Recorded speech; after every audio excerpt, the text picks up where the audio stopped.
countdown has been here at the White House all day, reporting on the long-awaited signing. And joining us now in his first interview since the ceremony, National Economic Council Director Larry Kudlow, who, as I said, Larry, has worked and toiled and cajoled and, dare I say, negotiated, weasel. Who knows what it took? Been a couple of years, actually. I know you have fabulous viewership. Do they know that you and I used to co-host on another network? Can you believe for that? many years? Too? I mean, just full information, yeah, full that's disclosure. Right. And finally, we're getting together, but you're on the government side. Yes, I am. I get to ask the tough questions, but first, I want to just simply ask a very simple question here. Can you now say that with the signing, that the landscape of trade between the U.S. and China is now fair? It's certainly fairer, and it's more balanced, and we do have high hopes. You know, I want to tell you, at the lunch, which was not attended by media, but we just had a lunch of both teams, a beautiful lunch in the East Room, the president said two things I thought of note. First of all, he said, right now, today, with the signing of this deal, this is the best moment for U.S. China relations ever. And Liu He and his team agreed with that. This is the best moment for U.S. China relations. The other thing he said... Can I just say, I mean, bigger than when Nixon went to China? Well, I think so. And it's funny, Henry, when I leave, I'm going to have Henry Kissinger in my office. He's a very dear friend of mine, and he's been a great mentor to me. But the other thing that was noteworthy of what the president said during that lunch, at least that I can tell you, is he believes, POTUS believes, it's phase one that's the tough one.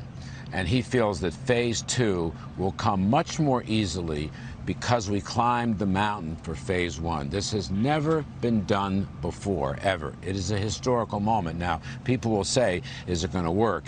This is an enforceable agreement. We can go into that if you care to on the details. But the ground covered in phase one was enormous. And, you know, we thought we were dead in the water last May.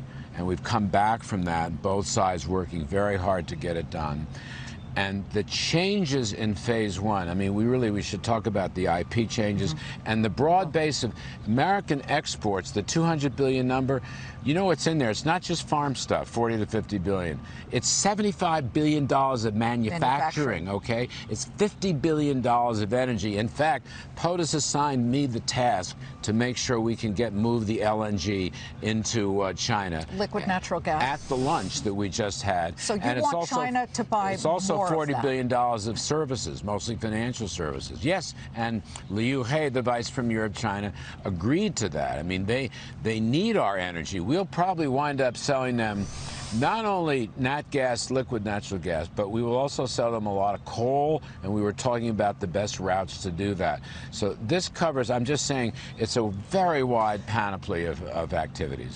What was the most difficult part to get accomplished? And by the way, it is significant and newsworthy that you're saying phase one will have been much more difficult to reach than phase two. I don't think people appreciate that. How many phases do you expect? Well, the president mentioned, again at the lunch, he mentioned that he didn't expect a phase three. And the reason I emphasize the importance of phase one, and I've talked to Lighthizer, Bob Lighthizer, my long-term friend, about this, it's never been done before. So, you know, getting the first thing done opens the door to everything else. And we will see, you know, there are going to be some disputes that will have to be resolved. I have no illusions about that. But getting this done on paper, and you've got your 85-page booklet here, it just covers so much ground. Here's one for you. Okay. Intellectual property theft has been a major stumbling block, okay, and a major complaint by the United States. Let's just explain to our viewers that when companies go into China, they are forced to have a business partner, Chinese, on the ground. Joint venture. And amazingly... And they own the joint venture. The intellectual property, the software, the ideas are suddenly stolen by the Chinese. You know, in many ways, and this has happened, they can force the American firm to literally put their blueprint on the table. And then, of course, the Chinese will get their experts in and reverse engineer and steal the technology, and that has to stop. But, Larry, part of this is going to open up China. China says it will open up to financials and services to come in and do business. Let's just say J.P. Morgan, which is, of course, the platinum standard right now for banks, goes in there and says, great, we can do business. Platinum, is that better than gold? Platinum is more expensive than gold, okay, but rhodium is more expensive than all of it. I just want to check that out. J.P. Morgan's a big, the financial services you're telling is a big me winner. that the Chinese don't want to somehow peek in and see how J.P. Morgan does what it does and won't mimic it or copy it? Here's the deal. For the first time, the American company, whichever bank it is, whichever investment firm, whichever insurance company, will own 100% of the company. So the joint venture problem, which gave the Chinese a tremendous advantage with respect to intellectual property and forced transfers of technology, that gets solved by the change in ownership. That is so important. Yeah. And I'm hoping that over time, this 100% ownership becomes a model for all these other industries that we will be engaged in. I have to ask you about Huawei. Earlier today, right here, Stephen Mnuchin had said Huawei, the Chinese telecom giant, is not a bargaining chip to trade back and forth. It is a national security issue only. So can you definitively say, Larry, that we will not, that if the Chinese give the president everything he wants, that we will not suddenly see Huawei lifted off the blacklist and free to do business once again with everybody? Well, I don't want to make predictions on that. Secretary Mnuchin is correct. Huawei was never part of the trade negotiations. Huawei is much more, and I'm deeply involved in 5G and related matters regarding Huawei. Huawei is a national, it's a telecom issue, but it's a national security issue. Look, because of the spying and so forth, and that includes the cyber hacking. And there's a lot going on there. We have said for quite some time, with regard to this deal, but just with regard to national security, we have the entity list, we have export controls, we have focused on Huawei, and we will continue to do so. Huawei does not have a good track record, okay? There are things I can't say to you that they have done in the U.S. to spy on us that are just kind of off the charts. And to be honest with you, Liz, as we build out 5G, and we're working very hard on that with the private sector, we really feel Huawei cannot be a part of that. That cannot be a part of that because... That's a big statement. There's no...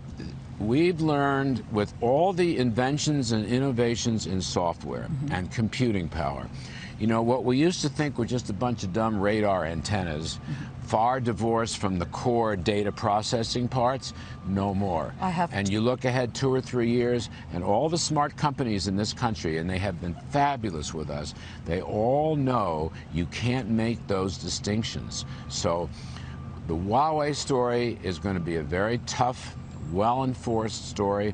The Commerce Department is putting export controls, export restrictions. I don't frankly think that's going to change, but I will say, importantly, that has been separated from the trade talks. Mr. Mnuchin is exactly right. You can talk to Wilbur Ross. He'll echo that. I have to quickly ask you 2 things, and you, having been in television, know that we run up against things called hard breaks. Number 1, USMCA. We'll go right through the break. The Senate. Yes. The Senate is already debating, and vote Friday. On Thursday? Friday? When do you hear? I'm asking you. I'm hearing Thursday or Friday. And incidentally, USMCA, in terms of total trade with Canada and Mexico, is really twice as big as trade with China. So it's a hugely important economic event. So you're saying it could be as early as Thursday for a vote in the Senate? I'm pretty optimistic about that. I don't run the Senate, but pretty optimistic about that. You have friends in high places. And finally, you're and my friend, Charlie Gasparino. It's going to add at least half to 3/4 of a GDP point, and we believe, this is from the Council of Economic Advisors also, the U.S. China trade deal will add at least a half a point of GDP, so that in 2020, watch, even though we take a hit on Boeing in the first quarter, unfortunately, we'll be transitioning back towards the 3% goal we originally had in 2017, 2018. Okay. Charlie Gasparino is reporting, his team is reporting that as we head into the election here, that you and the administration will do tax cuts 2.0, specifically a payroll tax reduction as part of election year fiscal stimulus. So, here's what I've said. You just said no. I know. So is it a no? The payroll tax. Look, President directed me to produce what we're calling Tax Cuts 2.0. It will be published sometime during the campaign as a message for future Trump economic growth policies, particularly emphasis on the middle class, in his second term. I don't want to do any specifics because there are no specifics, and we're pulling it together. I met for 90 minutes with Kevin Brady, who will undoubtedly be the next Ways and Means chairman in the new Congress. He was in the last when we got the 2017 tax cut. And it will be across the board. It'll have a lot of components. There are no specifics. Charlie shouldn't be reporting specifics because the specifics don't exist. We're looking at a variety of tax cuts, sometimes making permanent some existing tax cuts, some existing corporate tax cuts. There may be some new wrinkles that we don't know about. No commitments have been made. We're looking at, I have to consult with our friends in the Senate. We're still working internally, NEC, Treasury, and so forth, and some outside experts. So he's ahead of the curve. Charlie's just gone too far. He's over his skis. But as Walter Winchell once said, what is gossip anyway but history running ahead of itself in a red dress? Larry, thank you. Charlie's a pal and he's a great friend, but he's gotten ahead of the curve. But there will be tax cuts 2.0. There will be. Larry, thank you very much. Thank you, and the next interview, you'll tell me how we're going to pay for all of this. Sure, by growth and prosperity. Okay. By the way, as you know, it. it's the low wage earners who are winning the wage growth battle right now. We haven't seen this since the 1980s, the most remarkable thing in the world. The low wage earners, they are the biggest winners from the tax cuts and the deregulation and the trade. President Trump is protecting the American economy. Larry, good to see you. Good to see you, Liz. My friend, Larry Kudlow.